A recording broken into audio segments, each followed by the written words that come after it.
മംഗളവാർത്ത 3-ാം ബുധൻ. വിശുദ്ധ മർക്കോസിന്റെ സുവിശേഷം 3-ാം അധ്യായം 31 മുതൽ 35 വരെയുള്ള തിരുവചനങ്ങളുടെ വിശകലനം. ആരാണ് അമ്മയും സഹോദരങ്ങളും? വീടും കൂടും ഉപേക്ഷിച്ച് സ്ഥാനത്തും അസ്ഥാനത്തും അധികാരികളെ നിരാകരിച്ചും മുന്നോട്ടു പോകുന്ന യേശുവിന് സുബോധം നഷ്ടപ്പെട്ടുവെന്ന സംസാരം പരന്നതിനാൽ അവന്റെ അമ്മയും സ്വന്തക്കാരും അവനെ പിടിച്ചുകൊണ്ടുപോകാൻ അന്വേഷിച്ചു വന്നിരിക്കുകയാണ്.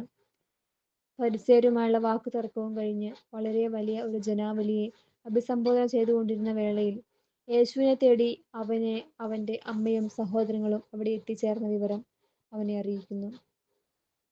ശാരീരിക കുടുംബ ബന്ധങ്ങളെക്കാൾ ആത്മീയ കുടുംബാംഗങ്ങളാകുക എന്നതത്രേ പ്രധാനമെന്ന് യേശു.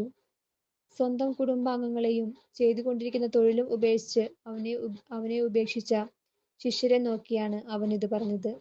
ദൈവരാജ്യത്തിനു വേണ്ടി വീടിനെയോ ഭാര്യയെയോ സഹോദരന്മാരെയോ മാതാപിതാക്കളെയോ സന്താനങ്ങളെയോ ഉപേക്ഷിച്ചവരിലാർക്കും ഇക്കാലത്ത് തന്നെ അവ അനേകമടങ്ങ് ലഭിക്കാതിരിക്കുകയില്ല. ലൂക്ക 18:29. ഭൂമിയിൽ സമാധാനം സ്ഥാപിക്കാനല്ല ഞാൻ വന്നിരിക്കുന്നത്. ഭിന്നിച്ചിരിക്കുന്ന 5 പേർ ഇനിമേൽ ഒരു വീട്ടിലുണ്ടായിരിക്കും. പിതാവ് പുത്രനും പുത്രൻ പിതാവിനും എതിരായും അമ്മായിയമ്മ മരുമകൾക്കും മരുമകൾ അമ്മായിയമ്മയ്ക്കും എതിരായും ഭിന്നിക്കും. ലൂക്ക 12:53. ആദിമ നൂറ്റാണ്ടിൽ യേശുവിനു വേണ്ടി വീടും കുടുംബാംഗങ്ങളെയും നഷ്ടപ്പെടുത്തിയവർക്ക് സ്വാഭാവിക കുടുംബ ബന്ധങ്ങൾ നഷ്ടപ്പെട്ടെങ്കിലും യേശുവിന്റെ കുടുംബത്തിലെ ആത്മീയാംഗങ്ങളാകാൻ കഴിഞ്ഞതിൽ അവർ അഭിമാനിച്ചു. ലോകം നൽകുന്ന സുരക്ഷിതത്വവും സന്തോഷവും ബന്ധുബലവും അസ്തമിക്കും.